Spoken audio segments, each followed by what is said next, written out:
รุณสวัสดิ์ค่ะท่านผู้ฟังที่นี่สถานีวิทยุกระจายเสียงแห่งประเทศไทยจังหวัดลำปางสถานีเพื่อบริการข้อมูลข่าวสารหน่วยงานภาครัฐและท้องถิ่นที่เชื่อถือได้ถูกต้องรวดเร็วพร้อมพัฒนาคุณภาพชีวิตประชาชนชาวลำปางให้ดีขึ้นอย่างยั่งยืนทำการส่งกระจายเสียงในระบบ FM ความถี่ 97 เมกะเฮิรตซ์จากอาคารห้องส่งเลขที่ 420 ถนนพหลโยธิน ตำบลหัวเวียง อำเภอเมือง จังหวัดลำปาง ตั้งแต่เวลา 5 นาฬิกาถึง 24 นาฬิกา เป็นประจำทุกวัน มีนางสาวเดือนอินตะเป็นผู้อำนวยการสถานี ช่างเทคนิคประกอบด้วย นายประสานทิมทอง นายแหลมเพชรนันตาแสง นายภูพิงพงศิริแสน และว่าที่ร้อยตรีอาทิตย์วรรณวารีสำหรับผู้ประกาศประกอบด้วยนางกาญจนาอินทานายบรรหารสุยะนางอัชราพรปวงจันทร์และนางสาวชุติการเหล่าชัยค่ะ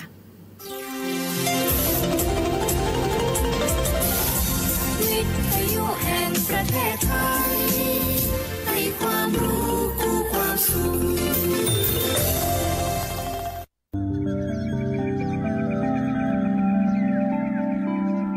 สถานีวิทยุกระจายเสียงแห่งประเทศไทยจังหวัดลำปาง FM 97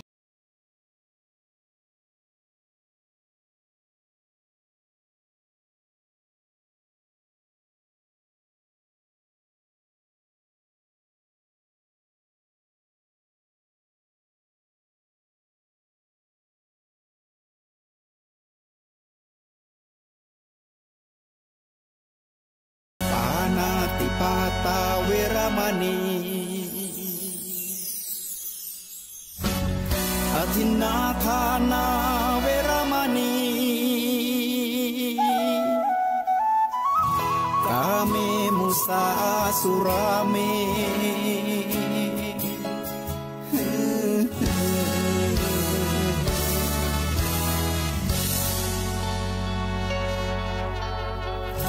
ศีลคือข้อห้ามธรรมคือข้อให้พุทธองค์ตรัสไว้ชี้ทางใจให้ภาคเพียรเบญจศีลเบญจธรรมท่องจำสมัยเราเป็นนักเรียนธรรมะไม่เคยแปลเปลี่ยนแต่เรายังจำได้มาทวงคำมันหมู่บ้านศีลห้าถือเป็นพันธะชาวพุทธทุกคนทั่วไทย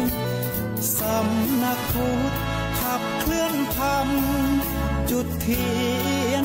สว่างที่กลางหัวใจสังคมจะร่มเย็นได้ศีลธรรมในใจต้องมีเบญจศีลว่ายังไงไหนลองท่องมาข้อหนึ่งห้ามฆ่าสัตว์ข้อสองห้ามลักทรัพย์ข้อสามห้ามประพฤติผิดในกามข้อสี่ห้ามพูดเท็จข้อห้าห้ามดื่มสุราแล้วเบญจะทำทั้งห้าว่าอย่างไรในบอกชัดๆอีกทีข้อหนึ่งเมตตากรุณาข้อสองสัมมาอาชีพข้อสามกามสังวรข้อสี่ต้องมีสัจจะข้อสติสัมปชัญญะยะถายาจิตกังยานังยะถายาจิตกังทนังขอยืมยานเขามาขับขอยืมทรัพย์เขามาใช้ฉันใดการที่ได้เสวยความสุขเป็นความสุขที่ผู้อื่นยื่นให้ก็เปรียบกันได้ฉะนั้นแลการได้ความสุขโดยเป็นความสุขที่ผู้อื่นยื่นให้เราไม่ปรารถนาเลยบุญทั้งหลาย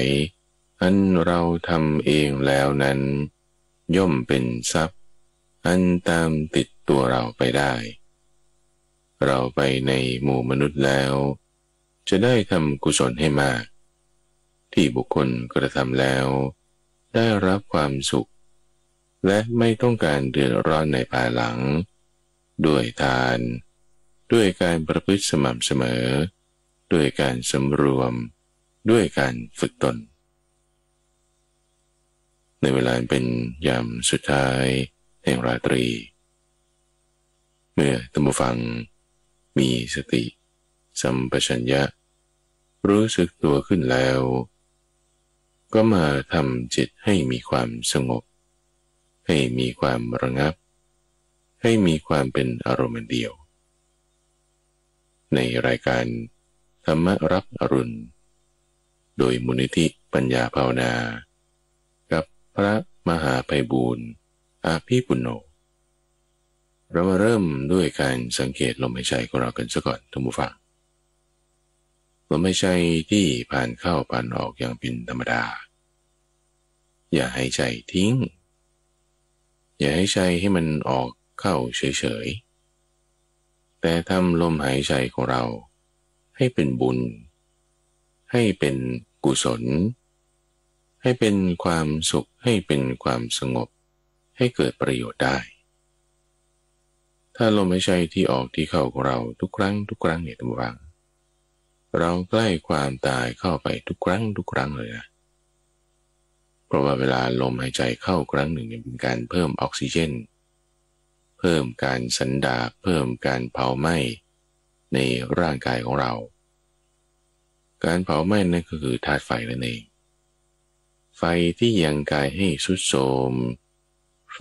ทำให้อายุสิ้นไปแต่ถ้าไม่มีธาตุไฟคือความร้อนร่างกายมันก็อยู่ไม่ได้มันก็ต้องมีทั้งไฟอายุก็ต้องสิ้นไปเป็นธรรมดาธรรมชาติของร่างกายแต่ในขณะอายุที่สิ้นไปตามลมหายใจที่เข้าที่ออกเราสามารถทำให้ลมหายใจนั้นเป็นเส้นทาง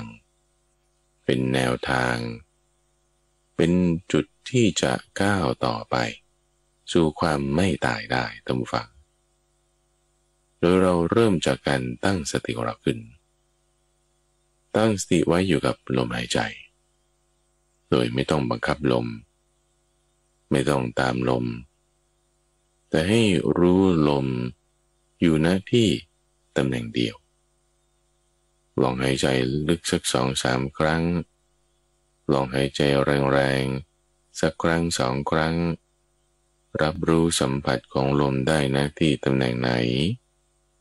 เอาจิตของเราตั้งไว้ณที่ตำแหน่งนั้นคำว่าเอาจิตตั้งไว้ณที่ตำแหน่งนั้นหมายถึงให้เรามาจดจ่อคอยสังเกตดูอยู่ณที่ตำแหน่งนั้นคอยสังเกตดูก็คือการกำหนดดูคอยสังเกตดูคอยกำหนดดูก็คือการมาคอยจดจ่อไว้คอยสังเกตดูคอยกำหนดดูคอยจดจ่อไว้ดูอะไรดูอะไรที่มันผ่านเข้าผ่านออกก็ลมหายใจนี่แหละลมหายใจที่ผ่านเข้าผ่านออกเราดูอยู่ที่ตำแหน่งเดียวคือตำแหน่งนี้ท่านเปรียบไว้เหมือนกับยามที่เฝ้าประตูเวลามีใครเข้าใครออกก็รู้อยู่ว่ามีคนเข้าคนออกแต่ไม่ได้ตามคนเข้าคนออกนั้นไปรู้อยู่นี่เพราะว่าก็คอยดูอยู่ไงไม่ได้หลับในไม่ได้สนใจไปในทางอื่นแต่สนใจอยู่กับนี่คนเข้าคนออกนะแต่ไม่ตามไปเช่นเดียวกันเวลาจิตของเราที่จะมาคอยสังเกตดูลมคือดูนะที่ตำแหน่งเดียวนี้ไม่ต้องตามลมไม่ต้องบังคับลมไม่ต้องแต่งให้ลมสั้นลมยาวที่ห่างร้อนเย็นเร็วช้าอย่างไรเวลาที่เราทำอย่างเป็นธรรมชาติดูฟังเราไม่ต้องบังคับคือไม่ต้องบังคับทั้งลมไม่ต้องบังคับทั้งร่างกายว่าจะต้องเกร็งตรงนี้ หน้าตาต้องอย่างนี้ขมวดคิ้วเกรงไหล่เกรงคอเกรงหลังเกรงลมไปด้วยเนี่ยบังคับไม่ต้องบังคับไงให้ปล่อยคิ้วปล่อยคอปล่อยบ่าไหล่หลังยังเป็นธรรมชาติสบายๆทางร่างกายก็ไม่บังคับแล้วทางจิตใจก็ไม่ต้องบังคับด้วยไม่ต้องไปคอยบังคับความคิดว่าต้องคิดหรือต้องไม่คิดแต่ทำอย่างเป็นธรรมชาตินะว่าต้องคิดเรื่องนี้หรือไม่คิดเรื่องนี้แต่ทำอย่างสบายๆนะมีความคิดมาก็ไม่มากก็ไม่เป็นไรแต่ว่าไม่ลืมลมไงเพราะว่าคนเราบางทีมันคิดได้หลายๆเรื่องพร้อมๆกันหลายๆเรื่องพร้อมๆกันนี่เช่นวินาทีนี้บางทีก็คิดเรื่องเดียวจะซื้ออะไรดีน่าไปตลาดแล้ววันนี้ต้องทำอะไรอีกนี่โอ้เราต้องคุยกับคนนั้นเรื่องนี้ด้วยนี่นะแล้วต้องซื้ออะไรอยู่ในตู้เย็นน่าทำกับข้าวนี่คิดไปทั่วนะคนเรามันคิดนั่นนี่โน่นได้หลายๆอย่างหลายๆอย่างบางทีพร้อมๆกันหรือหลายๆอย่างในขณะเวลาต่างๆกันก็ด้วยในที่นี้ในขณะที่เราคิดน่ะคิดโน่นแล้วคิดนี่เนี่ยไม่เป็นไรเราไม่ลืมลมไปด้วยกันแล้วกันไม่ลืมลมนี่คือคอยสังเกตดูลมไม่ลืมลมนี่คือไม่เผลอไปตามความคิดไม่ลืมลมไม่เผลอไปตามความคิดไม่ใช่ว่าไม่คิดแต่คิดอยู่แต่ว่าไม่เพลินไปตามความคิดไม่ลืมไม่เผลอไม่เพลินในความคิดอะไรต่างๆที่มาไม่ใช่ไม่คิดนะคิดอยู่แต่ไม่ตามไปอาจจะคิดสั้นคิดน้อยคิดยาวคิดมากคิดเยอะแต่ไม่ลืมลมไงพอไม่ลืมลมเพราะสังเกตลมหายใจได้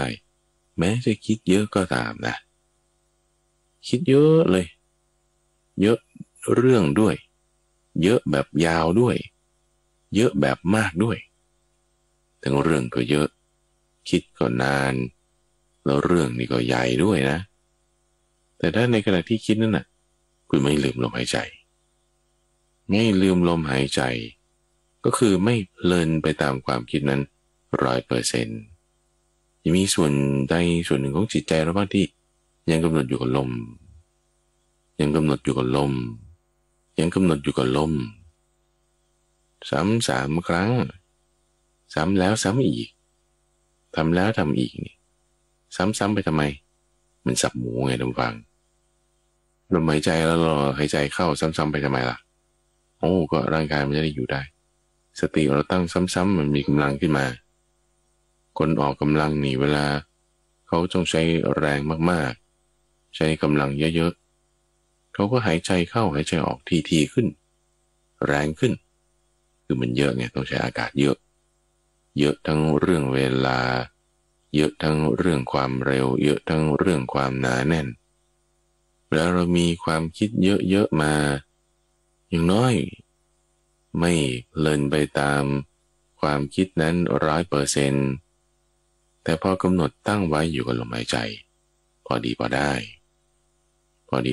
ไม่เผลอไม่เพลินไม่ลืม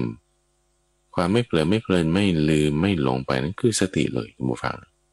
สติตรงข้ามกับความเพลินสติตรงข้ามกับการหลงลืมสติตรงข้ามกับความเผลอเลอความไม่เอาใจใส่ความหลงไปแต่พอเรามีสติปุ๊บไอ้เจ้าความเผลอความเพลินความหลงลืมการไปตามอารมณ์นั้นมันจะลดลงเบาบางลงทันทีเลยนะทุกฝั่งทันทีเลยให้ผลเดี๋ยวนั้นไม่ใช่ว่าเราดูลมแล้วก็รอชาติหน้าแล้วกันนะจะได้มีความสุขละไม่ต้องรอเลยทุกฝั่งให้ผลปัจจุบันนี้เดี๋ยวนี้ณวินาทีนี้ทันทีประเด็นคือเราจะสังเกตเห็นผลของเขาที่เราได้รับอยู่นั้นน่ะได้ไหมมันเล็กน้อย ก็น้ำทะเลมันเต็มได้ไงฝนไม่ได้ตกทีละเม็ดหรอ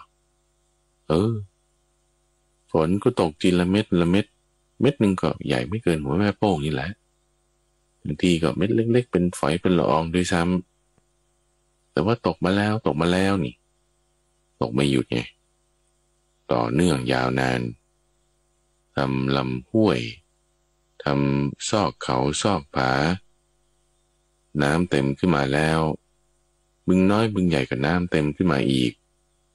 ฝนยังตกต่อไปทีละเม็ดเหมือนเดิมนี่แหละฝนนี่ไม่ได้ตกมาทีเท่าขนาดถัง200 ลิตรหรือโอ่งแดงใบใหญ่ๆนะตกมาก็เม็ดเล็กๆอย่างที่ว่าแต่ว่าทำแม่น้ำเจ้าพระยาคือแม่น้ำใหญ่ทำแม่น้ำปิงวังยมน่านคือแม่น้ำน้อยจนกระทั่งทำอ่าวไทยทำมหาสมุทรทะเลจีนใต้แปซิฟิกแอตแลนติกเมดิเตอร์เรเนียนอาร์กติกอะไรต่างๆให้เต็มขึ้นมาได้หมดเช่นเดียวกันวังสติเราตั้งไว้ทีละน้อยนี่นะกำหนดไว้ทีละครั้งนี่จากลมหายใจที่เข้าที่ออกนี่สะสมไปเป็นเสบียงบุญนะในการที่เราจะพ้นเหนือความตายได้เพราะกายยังไงมันก็ตายอยู่แล้วนะเข้าสู่ความตายถ้าเราจะมาสนใจเอาความสุขที่อยู่เฉพาะจากกายเฉพาะหน้านี่จากแบบว่ากินข้าวอร่อยคนนั้นต้องพูดอย่างนี้กับเราคนนั้นต้องทำอย่างนี้กับเราคนนั้นมันมีใครบ้างเพื่อนร่วมงานบ้างเพื่อนร่วมห้องบ้างลูกบ้างภรรยาหรือสามีคู่ครองบ้างเพื่อนบ้านบ้างเจ้านายนะเจ้านายต้องรักเพื่อนร่วมงานต้องชอบทุกคนต้องแบบว่าเห็นอกเห็นใจกัน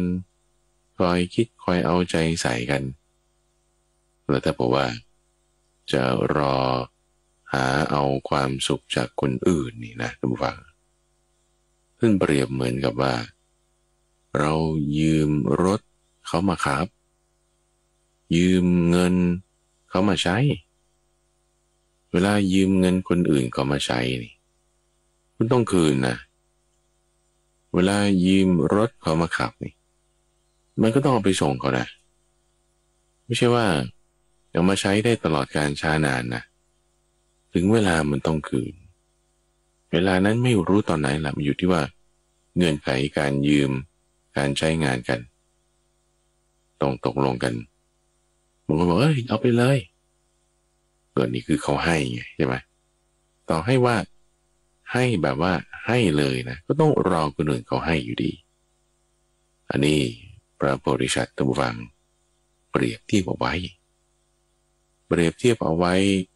ในนิทานชาดกที่ชื่อว่าสาธินราชชาดกเป็นเรื่องตอนที่พระองค์ในสมัยนั้นเกิดเป็นพระราชาชื่อสาธินราชแล้วก็ได้เสวยความสุขอะไรต่างๆนานาทำความดีอะไรต่างๆเอาไว้แล้วก็จะมีคนหยิบยื่นความสุขในข้อนั้นข้อนี้ให้จึงได้กล่าวคำนี้ออกมาผู้ฟังว่าความสุขควรจะต้องหาด้วยตนเองเรามาลองพิจารณาข้อนี้ดูนะเพราะว่าความหมายในข้อนี้ลึกซึ้งมากท่านผู้ฟังถ้าเราต้องการความสุขจากคนอื่นหยิบยื่นให้แล้วเราจะถึงมีความสุขได้นะงั้นฉันก็รอให้สอบผ่านก่อนรอให้เรียนจบก่อนรอให้ได้สิ่งนี้มาก่อนนี่ตั้งเป้าไว้ละปีนี้ต้องได้อันนี้ถ้ารอเนี่ยกว่าเราจะมีความสุขก็รอไปตอนนั้นนะแล้วบางทีเงื่อนไขมันไม่ได้นะเช่นสอบไม่ผ่านแล้วเป็นไงมันก็ไม่สู้แล้วมันก็ทุกข์เลยเพราะถ้าไม่ได้ตามที่หวังเช่นทำยอดไม่ได้ขายของไม่ได้เขาไม่ทำตามที่เราหวังมันก็เหมือนกับเขาจะให้ยืมไหมล่ะเขาไม่ให้ยืมมันก็จบเราก็ไม่ได้ไงพอเราไม่ได้ความสุขเหล่านั้นมันก็ทุกข์ทันทีร่างกายนี้ก็ด้วยเหมือนกันนะ เอาหน้าหายก่อนหน้าหายแล้วก็จะไปทำสิ่งนั้นสิ่งนี้หายแล้วก็จะมีความสุขรอให้มีโรคภัยไข้เจ็บที่เกิดอยู่เนี่ยมันดับไปมันหายไปรอคือถ้ามีเงื่อนไขของความสุขแบบนี้นะระวังนะมันยากนะเหมือนยืมเงินเขาก็ให้ยืมก็ได้ไม่ยืมก็ได้รถเนี่ยบางทีเขาก็ไม่ให้ยืมกันด้วยเงินนี่เดี๋ยวนี้ก็ยืมกันยากแล้วยืมกันไม่คิดดอกเบี้ยเนี่ยโอ้มันไม่ได้ละบางทีจะต้องไปเปลี่ยนเช็คบางทีเขาให้มีสินเชื่อโดยด่วนเลยนะวงเงินนี่เยอะด้วยนะแต่แหมเขาคิดดอกเบี้ยไงฟรีเนี่ยมันไม่มีอะต่อให้เรายืมแบบฟรีเลยนะเขาไม่คิดเงินนะเติมน้ำมันให้ก็พอถ้ายืมรถมันก็ยังต้องได้คืนเนี่ยทุกฝังมันก็ยังเป็นของคนอื่นอยู่ดีนั่นแหละเหมือนกันนะทุกฝังว่าเราต้องให้คนอื่นมาเป็นเงื่อนไขในการที่จะให้เราเกิดความสุขนี่ถ้าเราต้องการให้คนอื่นมาเป็นเงื่อนไขในการที่จะให้เรามีความพอใจประสบความสำเร็จดีงามเลิศหรูขึ้นมาเนี่ยมันยากคำว่ายากในที่นี้คือเงื่อนไขมันเยอะเนี่ยเพราะว่าต้องพึ่งคนอื่นไงพอเราเอาคนอื่นเข้ามาเกี่ยวข้องในตัวแปรปุ๊บเงื่อนไขเขาทั้งยวงนี่มาด้วยเลยนะเช่นถ้าเราจะบอกว่าเนี่ยต้องให้คู่ครองเราพูดอย่างนี้ต้องให้ลูกเราสำเร็จอย่างนี้ต้องให้เพื่อนบ้านเราเป็นอย่างนี้ต้องให้เจ้านายเราพูดคำนี้ต้องให้เจ้านายเราทำอย่างนี้คุณก็เอาเงื่อนไขของเจ้านายเอาเงื่อนไขของลูกเอาเงื่อนไขของคู่ครองเอาเรื่องไขของการงานต่างๆเข้ามาด้วยซึ่งลูกถ้าป่วยแล้วจะเป็นยังไงถ้าเจ้านายวันนี้เกิดเขาเป็นประจำเดือนแล้วก็จะเป็นยังไงแล้วถ้าเผื่อว่ารถตอนนี้เดี๋ยวอัตราดอกเบี้ยมันเป็นงี้แล้วก็จะเป็นยังไงสถานการณ์โลกมันเป็นงี้มันก็เลยเอาเงื่อนไขต่างๆเหล่านั้นเข้ามาย้ำด้วยโอ้ยเรายิ่งจะไม่ถูกเวอร์วะด้วยตาหูจมูกลิ้นกายใจเหรอแน่นอนเลยเราก็ต้องติดตามข่าวด้วยสถานการณ์เป็นไงโรคภัยไข้เจ็บและ PM 2.5 อีกและการเมืองด้วยเลือกตั้งอีกโอ้เวอร์วะมากเลยเพราะว่าเงื่อนไขมันเยอะไงมันเยอะคนเรื่องเยอะนี่มันจึงสุขยากเพราะว่าเงื่อนไขมันเยอะเรื่องมันเยอะยืมของเข้ามาใช้นี่เหมือนกันแหละยืมไปต้องไปอ้อนวอนเขาจะให้ไหมเพราะฉะนั้นเราอย่าหาความสุขอย่ากำหนดความสำเร็จในเงื่อนไขที่เป็นทางที่ต้องพึ่งสิ่งอื่นคนอื่นคือเอามาใช้ได้ในแบบว่าเป็นไกด์ไลน์เป็นตัวแปรนิดหน่อยหรือเป็นข้อสังเกตนะเป็นเครื่องวัดได้บ้างนะอย่างเช่นไม่ว่าจะยอดขายหรือว่าตำแหน่งสูงตำแหน่งต่ำพวกนี้เป็นตัวเอามาวัดได้บ้างนะแต่ถ้าเราจะกำหนดความสำเร็จทั้งหมดไว้ตรงนี้เนี่ยไม่ควรเอามาใช้ดูได้บ้างนะแต่อย่าทั้งหมดเราควรจะดูตรงไหนดูถ้าเราจะวัดความสำเร็จนะเราควรจะวัดดูความสำเร็จจากตัวเราเมื่อวานนี้จากตัวเราเมื่ออาทิตย์ที่แล้วจากตัวเราเมื่อเดือนที่แล้วจากตัวเราเมื่อปีที่แล้วว่าคุณน่ะดีขึ้นบ้างปะว่าเราเนี่ยมีสติสัมปชัญญะมากขึ้นปะว่าเราเนี่ยมีการพัฒนามีกุศลธรรมเพิ่มขึ้นมีอกุศลธรรมลดลงจากตัวเราเมื่อปีที่แล้วปะเดือนที่แล้วปะสัปดาห์ที่แล้วไหมหรือเมื่อวานนี้หรือเปล่าไม่ต้องเอามากเอาเมื่อกี้นี้สัก20 นาทีก่อนสัก10 นาทีก่อนเนี่ยตอนเนี้ยกับเนี่ยเดี๋ยวเนี้ยมีความดีอะไรเพิ่มไหมถ้าเราบอกว่าฉันตั้งสติได้นั่นนิดหน่อยนั่นน่ะฝนตกทีละเม็ดไงเราตั้งสติขึ้นวันนี้เดี๋ยวนี้วินาทีนี้เราพัฒนาขึ้นจากเมื่อ5 นาทีที่แล้วจากเมื่อนาทีที่แล้วละนาทีที่แล้วสติอาจจะไม่ตั้งมั่นเต็มที่วันนี้ตอนนี้เดี๋ยวนี้นี่ใครเป็นคนทำนี่คือไม่ต้องรอว่าฝนตกก่อนหรืออากาศเย็นๆก่อนหรือคนนั้นเข้ามาก่อนหรือได้สิ่งนี้ก่อนไม่ต้องรอเลยเพราะว่าสติมันทำได้เดี๋ยวนี้เราไม่ต้องรอคนอื่นด้วยตัวเราเองทำถ้าเราจะรอ ความสำเร็จเงื่อนไขต่างๆจากคนอื่นภาษาอังกฤษก็มีสำนวนนี้ทุกฝังรอจนวัวมันกลับมาบ้านนะ wait until cow come home รอไปเถอะวัวมันหลงฝูงไปเมื่อไหร่วัวจะมานะรอวัวไม่เหมือนหมานะหมาบางทีมันหาทางกลับบ้านเองได้กลับคอกมันได้แต่วัวจะหาทางกลับคอกเนี่ยถ้ามันไม่ได้มาเป็นฝูงมันลืมไปบางทีมันก็ไปไม่เป็นเหมือนกันนะรอไปเถอะความสุขเนี่ยถ้าจะให้ผู้อื่นยื่นให้เหรอคิดให้ดีนะมองให้ถูกด้วยปัญญาทุกฝั่งมองให้ถูกด้วยปัญญาเราตั้งสติไว้เนี่ยเราหาความสุขเราหาความสำเร็จของเราเองเริ่มจากการมีสติสัมปชัญญะไม่ได้เป็นเงื่อนไขของทางกายก็ให้เราอย่าไปพูดถึงแค่ว่าเศรษฐกิจโลกสิ่งแวดล้อมสังคมผลการเลือกตั้งฝนฟ้าอากาศพวกนี้มันควบคุมไม่ได้อยู่แล้วคือมันเป็นยังไงมันก็จะเป็นอย่างนั้นของมันนั่นแหละบางทีงงๆด้วยเรารู้สึกว่าพยายามใช้เป็นอย่างนี้มันยังเป็นอย่างนั้นขึ้นมาใช่ป่ะเพราะมันก็เป็นอย่างนั้นของมันเป็นเงื่อนไขของทางโลกเป็นเงื่อนไขของทางธรรมชาติสิ่งภายนอกตัวเราเลยนะงั้นเราบอกงั้นร่างกายของเราเนี่ยเราน่าจะพอควบคุมได้บ้างเฉยๆได้มากขึ้นกว่าภายนอกเฉยๆนิดหน่อยแต่มันก็ยังไม่ได้อยู่ดีเนื่องจากว่าบางคนบอกฉันต้องการสุขภาพดีคุณไปออกกำลังกายใช่ป่ะแล้วคนที่ออกกำลังกายแล้วเป็นมะเร็งเนี่ยมันมีไหมจับสลากเอาเลยมันเป็นได้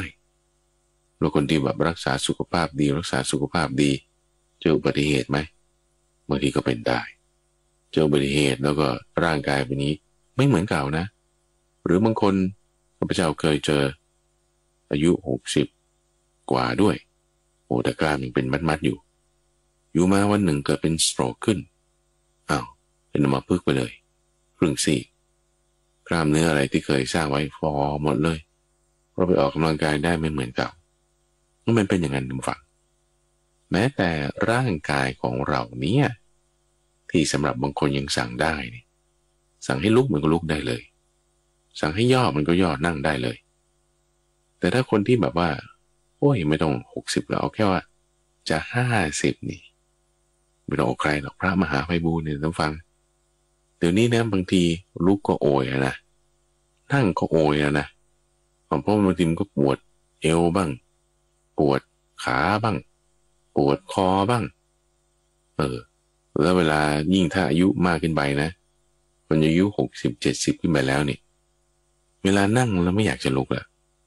เวลาลุกแล้วก็ถ้านั่งนี่ก็ต้องแบบเล็งๆที่นิดหนึ่งว่านั่งแล้วก็ต้องนั่งเลยนะไม่ได้ว่าจะนั่งลุกนั่งได้ทำไมเป็นอย่างนั้นก็ร่างกายมันไม่เหมือนเก่าพระเจ้าโกรพยะบอกไว้กับท่านพระรัตปาละนะท่านถามว่าร่างกายของพระองค์ท่านนี่เหมือนเก่าไหมเมื่อก่อนนี่นะสั่งอะไรยังไงนี่มันได้หมดกระโดด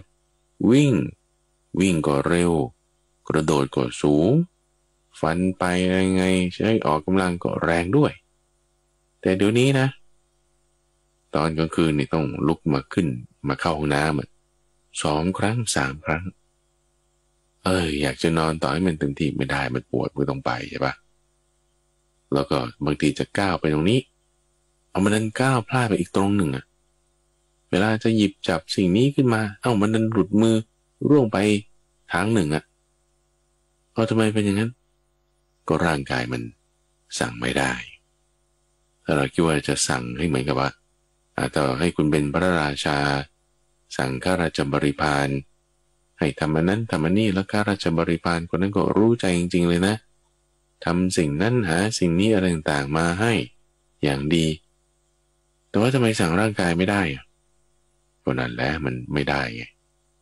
เรื่องระบบการย่อยระบบการขับถ่ายระบบความคิดร่างกายนี่จะหยิบจะจับจะยกนี่ก็อย่างหนึ่งด้วยนะใช่ไหมยังเรื่องความคิดอีกด้วยนะ างทีจะคิดเรื่องนี้นึกชื่อคนเนี่ยมันนึกไม่ออกเลยจะนึกเรื่องที่วางไว้คราวที่แล้วเนี่ยคิดอยู่คราวที่แล้วมันนึกไม่ออกนะที่เราเคยไปที่นี่ไหมมันเป็นยังไงนะบางทีมันก็คิดไม่ออกเพราะว่า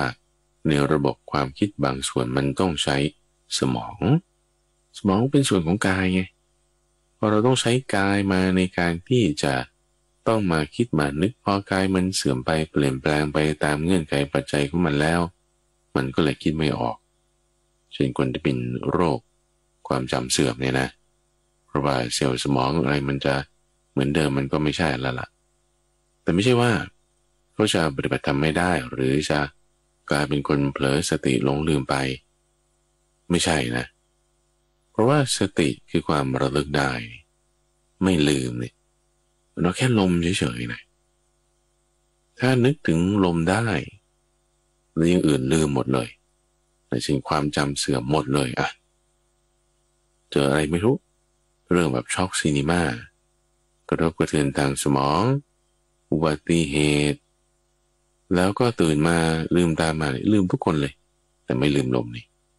ถือว่ายังมีสติอยู่นะยังมีสติอยู่มีสติในการระลึกถึงลมไม่ลืมลมสติจะเป็นเรื่องสำคัญมากๆเลยทุกฝังตั้งแต่ตอนอยู่ใต้ต้นไทรอันเป็นที่พักร้อนของเด็กเลี้ยงแพะพระพุทธเจ้าสมัยนั้นอยู่ที่นั่นมานึกว่าสัตว์โลกนี่เป็นปานนี้เนี่ยมีทุกข์มากจริงเนี่ยเราจะสอนยังไงให้พ้นจากความทุกข์ได้ด้วยความกรุณาด้วยปัญญาของพระองค์นะตั้งมั่นเอาไว้คนเรามันจะคิดเรื่องใดเรื่องหนึ่งออกเนี่ยนะมันต้องประกอบด้วยอารมณ์ต้องประกอบด้วยความรู้สึกที่เหมาะสมก่อนนะพอเราสร้างสิ่งแวดล้อมที่เหมาะสมในช่องทางใจเราแล้วเราเอาปัญหานั่นหย่อนลงไปมันจะโผล่ทางแก้ออกมาได้พระพุทธเจ้าตอนแรกยังไม่คิดว่าจะสอนสัตว์โลกเลยเพราะรู้สึกมันยากบางทีท่านก็มีความท้อใจเหมือนกันท้อใจว่าทำไมภิกษุรูปนี้เป็นอย่างนี้ท้อใจว่าคนนั้นทำไมเป็นอย่างนั้นก็มาคิดได้แล้วว่าความสุขเราถ้ามันจะไปพึ่งคนอื่นมันก็เป็นอย่างนี้แหละไม่เอาดีกว่าท้อใจในการแสดงธรรมพระพุทธเจ้าที่ตรัสรู้ธรรมนะแต่ว่าด้วยความกรุณาด้วยปัญญาของพระองค์ตั้งกรุณาไว้ตั้งปัญญาไว้ใช่ไหมความปรากฏขึ้นของแนวทางที่จะสอนมันจึงออกมาได้ในจิตใจที่ท่วมท้นไปด้วยความกรุณาล้นขึ้นมาเหมือนมหาสมุทรที่เวลามันเต็มขึ้นเนี่ยมันมีแต่เต็มขึ้นเลยมันไม่ได้ว่าจะถูกจำกัดด้วยเลเวลนี้ระดับนี้แล้วค่อยล้นออกไม่มีเลยล้นขึ้นแบบเต็มขึ้นเสมอเก็บเอาไว้ได้เต็มขึ้นด้วยกรุณาเต็มขึ้นด้วยปัญญาจึงปรากฏหนทางออกมาว่านี่ไงสติปัฏฐาน4สติปัฏฐาน4จึงเป็นหนทางที่จะให้ถึงความพ้นทุกข์ที่จะให้ถึงความสุขเริ่มจากสติของเรากายนะเราควบคุมได้บ้างไม่ได้100%ยิ่งแก่ไปยิ่งไม่ได้สิ่งภายนอกก็เหมือนกันนอกร่างกายไปเราก็อาจจะควบคุมได้บ้างไม่100%ยิ่งแบบว่าอยู่นอกตัวยิ่งต้องพึ่งคนอื่นเท่าไหร่ยิ่งไม่ได้ใจล่ะท่านผู้ฟังใจเราพอจะควบคุมได้ไหมไม่ได้เหมือนกันนะถ้าบอกว่าไม่มีเหตุไม่มีเงื่อนไขไม่มีปัจจัยก็ไม่ต่างอะไรกับสิ่งภายนอกใช่ปะสิ่งภายนอกเช่นการเงินการงานเพื่อนฝูงเนี่ยถ้าไม่มีเหตุไม่มีปัจจัยมันก็ไม่เกิดคนจะสำเร็จก็ต้องมีเงื่อนไขปัจจัยความสำเร็จที่เกิดจากภายนอกนั้นคนจะรักกันดีกันก็ต้องมีเงื่อนไขแห่งความรักความพอใจกันแต่ภายนอกนั้นกายก็เหมือนกันร่างกายถ้าสุขภาพมันแข็งแรงมันก็มีกำลังวังชา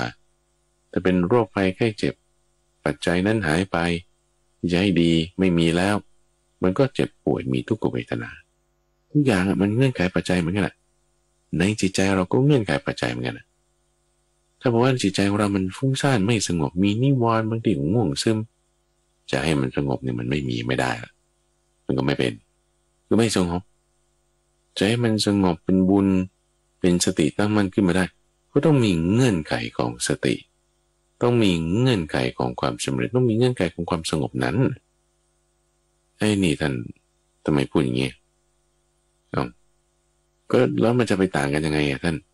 ก็ในเมื่อกายก็ต้องมีเงื่อนไขสิ่งภายนอกก็มีเงื่อนไขแล้วถามว่าในช่องทางใจก็ยังต้องมีเงื่อนไขก่อนทุกอย่างเป็นอนัตตาอยู่แล้วนะต้องฟังนะแต่สิ่งที่ต่างกันนี้คือความที่ปัจจัยเหล่านั้นเนี่ยมันมากหรือมันน้อยไงถ้ายิ่งเราขยายวงกว้างมากเท่าไหร่คือถ้าเราเริ่มจากจุดเล็กๆคือในช่องทางใจของเราใช่ป่ะขยายวงกว้างมาคือทางกายร่างกายของเราเนี่ยขอบกรอบอยู่ในแค่ผิวหนังเนี่ยนะแล้วขยายออกไปอีกก็เป็นสิ่งแวดล้อมภายนอกในครอบครัวคนนั้นคนนี้ยังรวมถึงการงานนั่นนี่คือขยายออกไปมากเท่าไหร่มากเท่าไหร่นี่นะเงื่อนไขปัจจัยมันยิ่งมากขึ้นเท่านั้นมากขึ้นเท่านั้นไงการที่เราจะควบคุมเงื่อนไขปัจจัยที่ยิ่งมากขึ้นมากขึ้นมันจึงยิ่งยากขึ้นไงเมื่อเราออกกายร่างกายของเรานี่คนเรามันเลือกได้ว่ามันจะเป็นเบาหวานหรือมันจะไม่เป็นเบาหวานใช่ปะเบาหวานมันเกิดจากการที่อินซูลินมันเกินไม่เกินกินน้ำตาลมากทำไมกินน้ำตาลมากเขาก็พยายามควบคุมด้วยการที่ว่าคุณก็อยากกินน้ำตาลมากหรือไม่ก็ควบคุมด้วยการที่ปรับฉีดอินซูลินเข้าไปหรือใช้ยาใช้นั่นใช้นี่มันหลายปัจจัยไงเอาแค่ว่าน้ำตาลอย่างเดียวเนี่ยยังหลายปัจจัยที่จะควบคุมได้ยิ่งถ้าโรคอื่นเข้ามาปนอีกคุณเป็นหัวใจด้วยถ้าคุณก็เป็นไตด้วยเนี่ยปัจจัยอื่นมันเยอะไงพอเรื่องมันเริ่มเยอะขึ้นการควบคุมการจะปรับตัวแปรการที่จะคอยแก้ไขมันจึงยากปรับอันนี้นั่นก็กระเทือนปรับอันโน้นอันนี้ก็มาเกี่ยวกับอันนี้อีกเห็นชัดง่ายๆเลยเรื่องยืมเงินเรื่องยืมรถเรื่องยืมของนี่มันต้องพึ่งคนอื่นนี่เราเปรียบให้เห็นชัดเจนเลยนะแต่ถ้ารถเนี่ยรถเราเองของเนี่ยของเราเองเงินเนี่ยเงินเราเองนะเราจะใช้ยังไงมันก็ได้ดูเหมือนกันเลยนะรถกับรถยี่ห้อเดียวกันก็สองคันหนึ่งเป็นของเราคันหนึ่งยืมเข้ามานี่เงินก็เงินเท่ากันเงินก้อนหนึ่งยืมเข้ามาเงินก้อนหนึ่งของเราเองนี่แต่ว่าเงื่อนไขมันไม่เหมือนกันไงจะเอาเงินนี้ไปใช้หรือถามเจ้าของก่อนจะเอารถนี้ไปขับใช่ไหมเดี๋ยวปรึกษาคนที่เป็นเจ้าของรถนี้ก่อนแต่ถ้าเงินเราเองเราใช้ได้เงินเราเองเราจ่ายได้รถเราเองเราขับได้มันของเราเองในที่นี้หมายถึงมีเงื่อนไขเดียวมีปัจจัยเดียวคือตัวเราเองใช่ไหมล่ะนี่เป็นอุปมาท่านผู้ฟังตั้งไว้เป็นตัวเปรียบเทียบกับอุปไมยคือความที่จิตของเรามันเป็นยังไงถ้าสมมติว่าจิตเรามันต้องหลายปัจจัยนะมันเยอะไงเอาอันเดียวได้ไหมอันเดียวอย่างเดียวที่เราพอจะดูได้สังเกตได้ควบคุมได้จดจ่อด้วยแม้แต่คุมจะบังคับเราก็ไม่ทำด้วยแค่สังเกตอย่างเดียวในที่นี้คือลมหายใจอย่างเดียวไม่เอาอย่างอื่นแต่ให้ขนาดว่าลมหายใจมันยังมี2รูในจมูกเนี่ยยังเอาตรงเดียวที่มันรวมเข้าไปตรงกลางอยู่ในโพรงจมูกคือจุดที่เรารับรู้ถึงสมบัติของลมได้เอาที่เดียวไม่ได้เอา2รูด้วยเอาที่เดียวที่เราจะมาคอยสังเกตดูเฉยๆไม่บังคับด้วยไม่เกรงด้วยจุดนี้ท่านผู้ฟังคือสติเดี๋ยวนะถ้าจุดนั้นเฉยๆเนี่ยมันคือกายใช่ไหมล่ะลมหายใจมันคือกายใช่ไหมล่ะกายแบบกายละเอียดก็คือลมอันนี้เป็นธาตุลมกายแบบจุดสัมผัสนั้นมันก็คือเนื้อเยื่ออะไรต่างๆมันก็ธาตุดินเนื้อเยื่อในนั้นก็มีเลือดกับธาตุน้ำมันก็คือฮาร์ดแวร์ธาตุดินธาตุน้ำธาตุไฟธาตุลมใช่ไหมสติไม่ใช่รูปไม่ใช่กายไม่ใช่ธาตุลมนั้นแต่การระลึกถึงลมนี้ต่างหากความระลึกถึงลมได้นั่นคือสติ เรามากำหนดอยู่กับลมได้นั้นต่างหากความกำหนดได้สังเกตได้นั้นน่ะคือสติมีสติตั้งขึ้นใช้ลมหายใจเป็นเครื่องมือ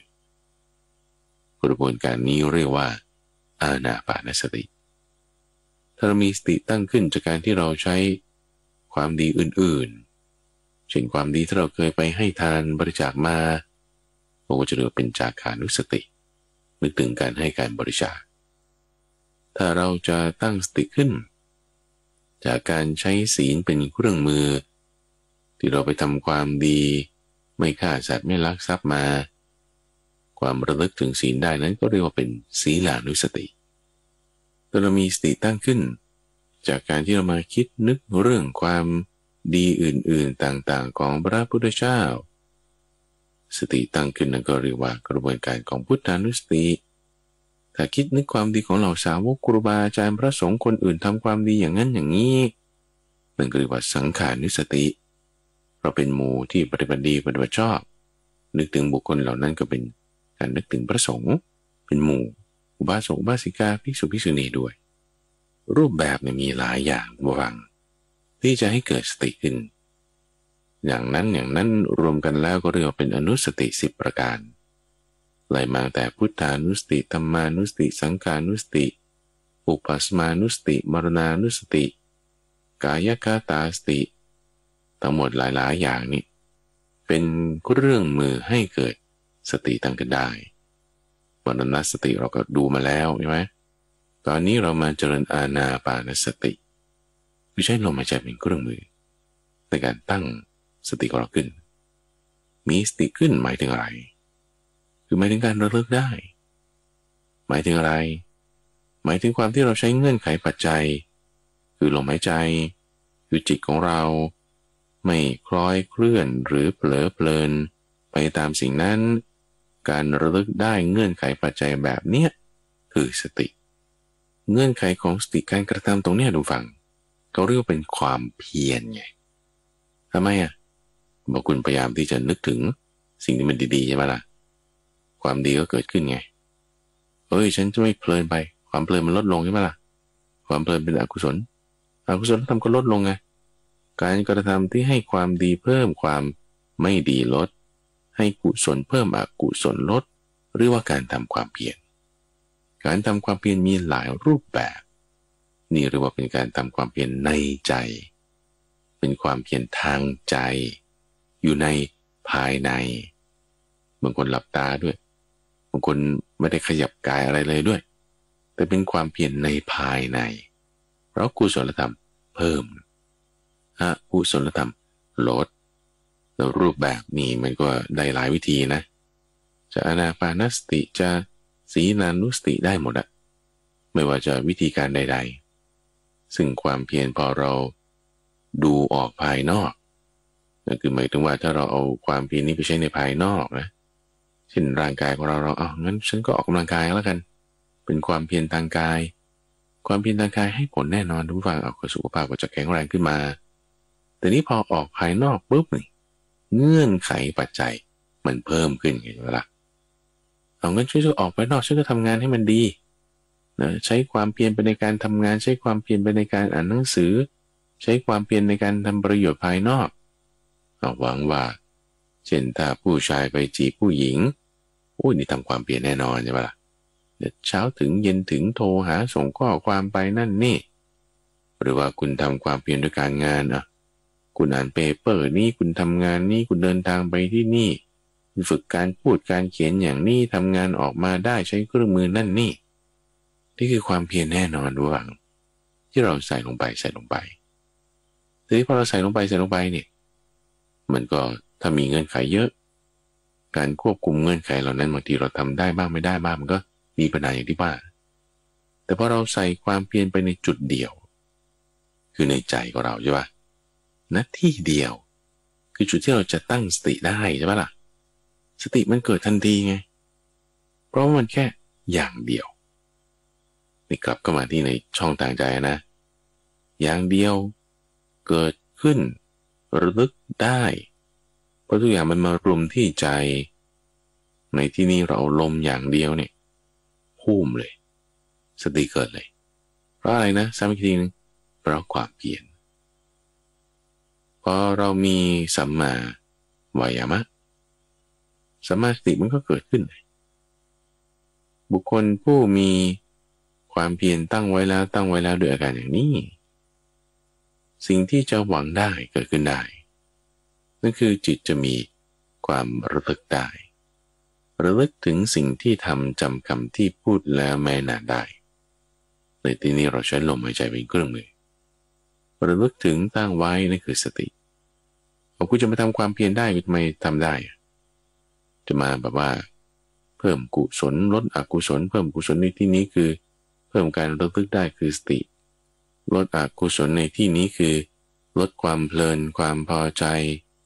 การเผลอเลอไหลไปตามสิ่งต่างๆนั่นนี่คนเรามันจะมาตั้งใจทำอะไรให้เป็นเรื่องเป็นราวสักอย่างใดอย่างหนึ่งได้เนี่ยระวังนะมันก็ต้องมีความมั่นใจพอสมควรมั่นใจใน 3-4 อย่างนี้ว่าฉันน่าจะทำได้นะหรือบางคนอาจจะไม่มั่นใจว่าตัวเองจะทำได้ก็ได้นะแต่ว่ามั่นใจในวิธีการนะ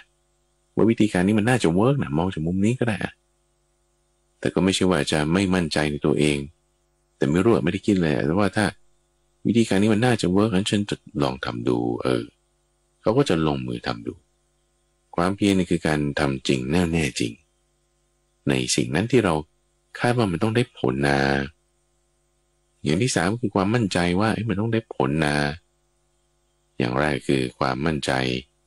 ว่าเราต้องทำได้ใช่ไหมอย่างที่ 2คือความมั่นใจในกระบวนการว่ามันต้องเวิร์กนะอย่างที่ 3คือความมั่นใจว่าผลมันต้องเกิดนะเหตุมีแล้วผลก็ต้องเกิด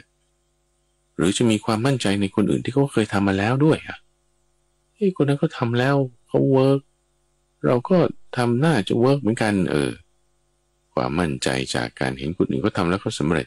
จะทำให้เรามั่นใจขึ้นมาได้ก็มีเหมือนกันแต่ถ้าไม่มีความมั่นใจอะไรเลยนะน้อยก็ตามมากก็ตามแต่ไม่มีเลยเนี่ยมันจะลงมือทำไม่ได้มันก็จะเป็นแค่ wishful thinking ดีสวยงามดีพอใจดีสำเร็จดีเห็นตัวอย่างจากคนอื่นแล้วมันก็ลงมือทำไม่ได้นะและไม่เรียกว่าความมั่นใจนะมันแค่คิดเอาเฉยแต่เราจะเปลี่ยนจากความคิดว่าคนนั้นก็ทำได้คนนี้ก็ทำได้คนนั้นก็สำเร็จคนนั้นก็เป็นดีให้เป็นความมั่นใจคือศรัทธาขึ้นมาจริงๆคนเราจะมีศรัทธาได้ต้องเห็นทุกข์ไงท่านฟังคือเราไล่ไปตามขั้นตอนก่อนนะจะมีสตินะต้องมีความเพียรเกิดการทำจริงแน่จริงใช่ไหมลงมือทำจะลงมือทำได้มันต้องมีความมั่นใจในที่นี้คือศรัทธาไม่ใช่ว่าคุณคิดเอาเฉยเพราะว่าถ้าคิดเอาเฉยเป็นภาษาผ่านมานั่นนี่ใครๆก็คิดได้แต่ถ้าคิดได้วางแผนบางคนมี business plan ด้วยวางแผนอะไรไว้หมดแต่ถึงเวลาทำจริงขี้เกียจถึงเวลาทำจริงผลัดวันประกันพรุ่งถึงเวลาทำจริงลอยไปไหลเบือนบายเฉไปทางอื่นพอไปทางอื่นมันก็ไม่ลงมือทำจริงแน่จริงเพราะฉะนั้นจะให้สิ่งที่เรียกว่าความมั่นใจคือศรัทธาเป็นพลังขับดันการลงมือทำจริงแน่จริงได้ระวังความคิดอย่างเดียวไม่เพียงพอไกลๆก็คิดได้นั่นแหละไอเดียภาษาต่างๆนั่นนี่อย่างเดียวไม่พอสิ่งที่จะทำให้เปลี่ยนจากความคิดเห็นต่างๆนั่นนี่มาเป็นความมั่นใจคือศรัทธาต้องเกิดจากความทุกข์เนี่ยท่านฟังเกิดจากปัญหาถ้าเรามีปัญหาอันใดอันหนึ่งนะแล้วเราไม่เห็นปัญหานั้นเนี่ยเราแก้ไม่ได้นะเราจะไม่รู้ทางไปแต่ถ้าเราเข้าใจก่อนนะยอมรับก่อนว่านี่คือปัญหานะคือเห็นความทุกข์ไงทุกข์จึงต้องเป็นที่เข้าไปตั้งอาศัยของศรัทธาจึงต้องมีทุกข์เป็นที่เข้าไปตั้งอาศัยทุกข์ในที่นี้ไม่ใช่หมายความว่าคุณจะต้องแบบปวดขาปวดหลังก่อนนะไม่ใช่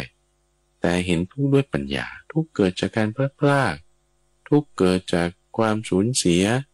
หรือทุกข์เกิดจากความที่มันไม่เที่ยง เปลี่ยนแปลงไปของสุขเวทนาเห็นทุกข์นี่จึงจะทำให้เกิดศรัทธาหมายถึง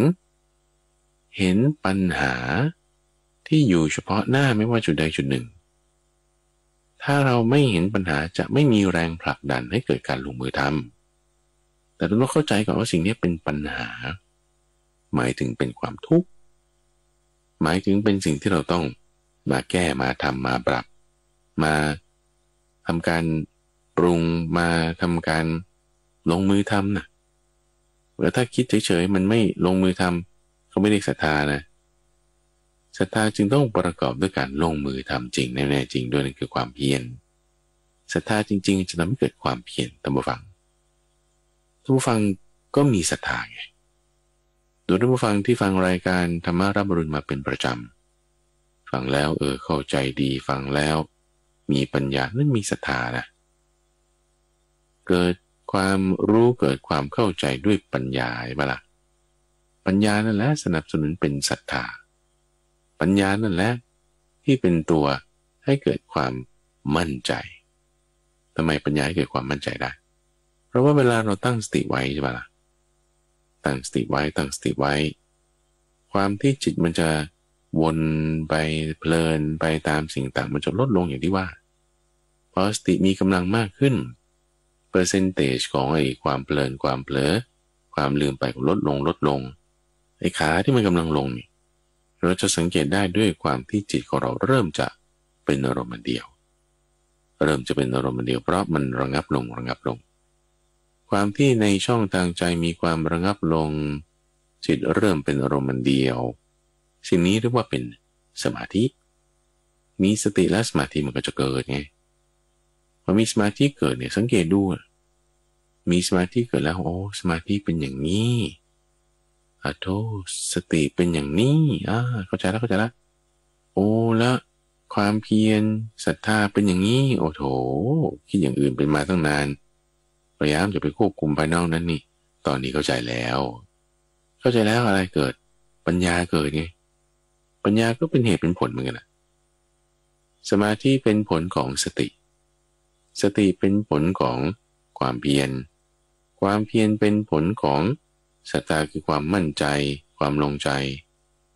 แล้วสมาธิรวมกันกับสิ่งต่างๆเหล่านี้จะมีอะไรเป็นผลปัญญาไงสิ่งเหล่านี้เป็นเหตุให้เกิดผลคือปัญญาเป็นผลของการที่จิตเป็นอารมณ์เดียวผสมกับสมาธิผสมกับความเพียร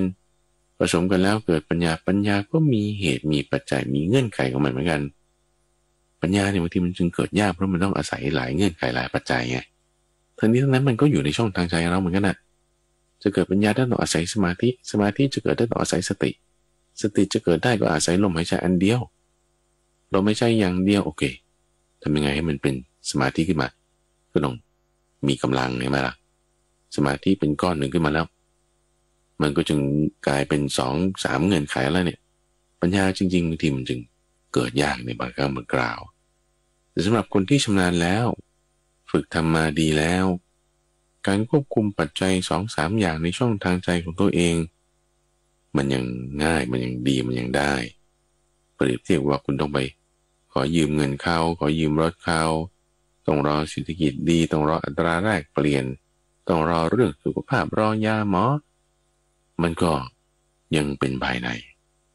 การอาศัยปัจจัยภายในยังดีกว่าพอเราถึงเรื่องปัญญาแล้วใช่ไหมรู้แล้วแหมสมาธิเป็นอย่างนี้สติเป็นอย่างนี้พอเรารู้ว่าไอ้ที่เราเคยทำมาเข้าใจมารู้มาเรียนมาจริงๆมันเป็นอย่างนี้ปัญญาที่เกิดขึ้นเนี่ยทำให้เกิดความมั่นใจไงท่านผู้ฟังมันสอดคล้องลงรับกันอย่างนี้มันนำได้อย่างนี้ยิ่งมีความมั่นใจขึ้นในอะไรในกระบวนการวิธีพอมีความมั่นใจนั่นคือศรัทธายิ่งทำให้เกิดความเพียรทำจริงแน่วแน่จริงศรัทธาถูกวิธีไม่งมงายศรัทธามีที่ไหนนะต้องมีปัญญาประกอบเข้าไปทุกที่เลยในคำสอนของพระพุทธเจ้าไม่งมงายมีปัญญา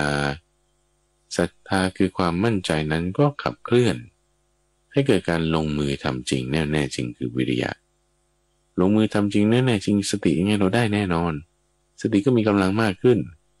สติมีกำลังมากขึ้นแล้วในขาที่จิตมันสงบลงรวมลงนั่นก็เรียกว่าความที่จิตเป็นสมาธิจิตเป็นสมาธิแล้วเห็นตามความเป็นจริงแล้วก็เป็นปัญญาสมาธิสติความเพียรก็เป็นเหตุให้เกิดปัญญาปัญญาก็มีความเข้มข้นขึ้นเรายิ่งมั่นใจว่าโอ้ยที่เราเรียนมารู้มาเห็นมาได้ยินมาจริงๆมันเป็นอย่างนี้สมาธิขั้นลึกเป็นอย่างนี้สติมีกำลังเป็นอย่างนี้ยิ่งมีความมั่นใจมีความมั่นใจแล้วก็ยิ่งลงมือทำจริงแน่จริงเราจะไปตามวนลูปแห่งความสำเร็จอย่างนั้นฟังคนที่เขามีความสำเร็จในชีวิตอย่างใดอย่างหนึ่งนี่นะเขาไม่ได้มาทำครั้งเดียวแล้วปั้งเลยแบบถูกหวยเลยเงี้ยไม่ใช่นะเกิดจากความสำเร็จที่ละน้อยแล้วสะสมเอาเนี่ยมันยั่งยืนมั่นคงใช้ได้ดีกว่าเหมือนดอกเบี้ยทบต้นคุณจ่ายเข้าไปคุณสะสมไว้คุณสะสมไว้เวลามันเกิดผลเนี่ยโอ้โหบึ้มขึ้นมานี่สบายเลยนะท่านผู้ฟังสบายตอนหน้าเพราะเกิดจากความสม่ำเสมอตอนนี้แต่เรามีความสม่ำเสมอตอนนี้เราจะสบายใจภายหน้าได้จะไม่ต้องมาเดือดร้อนใจในภายหลังบางคนไม่ได้คิดตอนนี้ก็เอาแบบว่าไม่ได้สร้างเหตุไม่ได้สร้างปัจจัยอาศัยยืมเงินเข้าอาศัยยืมรถเขาพอถึงเวลานั้นเขามาทวงคืนนี่ร้อนใจภายหลังนะพระพุทธเจ้าจึงบอกอย่าต้องมาเป็นผู้ร้อนใจในภายหลังต้องคิดตั้งแต่ตอนนี้คือพอเราคิดความคิดเนี่ยเป็นการไตร่ตรองใคร่ครวญละปัญญามันเริ่มเกิดใช่ปะตอนนี้เราคิดว่ามันไม่งั้นจะมีปัญหาภายหลังงั้นตอนนี้คุณต้องลงมือทำอะไรสักอย่างใดอย่างหนึ่งไงการลงมือทำอะไรสักอย่างใดอย่างหนึ่งนั่นคือความเพียรแล้วเลยพอเราลงมือทำตอนนี้เพื่อไม่ต้องมาร้อนใจในภายหลังการที่เรามาคิดตอนนี้ก่อนก็คือว่ามีความร้อนใจเกิดขึ้นตอนนี้ก่อนแต่ร้อนใจที่เกิดขึ้นตอนนี้นั่นคือใส่ความเพียรลงไปนั่นเองใส่ความเพียรลงไปผลมันก็ต้องเกิดทั้งหมดให้เรารักษาสติแล้วก็ใกล้กรวนตามนัยยะคาถาที่ยกมาเมื่อตอนต้นเริ่มแรกนี่แหละยะถายาจิตกังยานังยะถายาจิตกังทนังยานังก็คือยานหมายถึงรถทนังหมายถึงทรัพย์ยืมเข้ามายาจิกังไงยืมเข้ามาของยืมมาไม่เราทำของเราเองเราสร้างเหตุสร้างเงื่อนไขทำปัจจัยในจิตใจของเราเองทำไว้แล้วดูฝังสะสมไว้เหมือนกับความดีที่เรามีไม่ต้องให้คนอื่นยื่นความสุขให้แต่เป็นความสุขที่เกิดจากในภายในพอเรามีความสุขในภายในไม่ต้องอาศัยผู้อื่นหยิบยื่นให้มันมีความอิ่มเอิบใจความสบายใจมันอิ่มกว่ามันสดชื่นกว่ามันภูมิใจกว่าว่างั้นเถอะให้ดูฟังรักษาสติรักษาสมาธิฝึกปฏิบัติธรรมไว้อย่างดีและที่ท่านผู้ฟังได้รับฟังมาทั้งหมดนั้นคือการปฏิบัติทางจิตภาวนาในช่วงของจิตวิเวกในรายการธรรมรับอรุณโดยมูลนิธิปัญญาภาวนากับพระมหาไพบูลย์อาภิปุณโญซึ่งนำเสนอผ่านทางสถานีวิทยุกระจายเสียงแห่งประเทศไทยตั้งแต่เวลา 5:00 ถึง 6:00 น.หรือว่าในเครือข่ายของกรมประชาสัมพันธ์ในช่วงเวลาต่างๆท่านผู้ฟังสามารถติดตามรับฟังได้ทั้งในระบบพอดแคสต์ที่เว็บไซต์หรือว่าทางโซเชียลมีเดียต่างๆแล้วพบกันใหม่ในวันพรุ่งนี้เจริญพร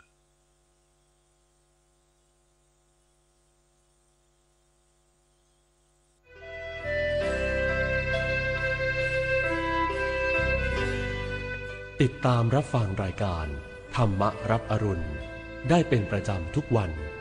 ทางสถานีวิทยุกระจายเสียงแห่งประเทศไทยกรมประชาสัมพันธ์ FM 92.5 เมกะเฮิรตซ์และ AM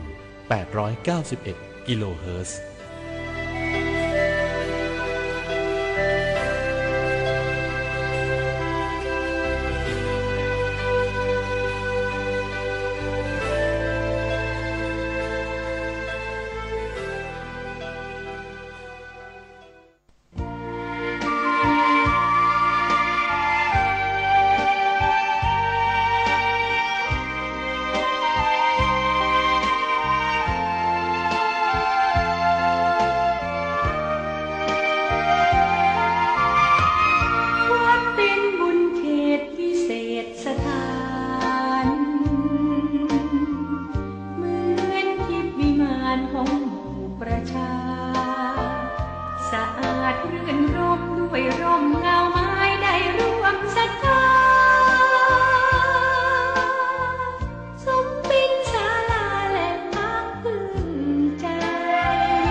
รู้คู่ความสุข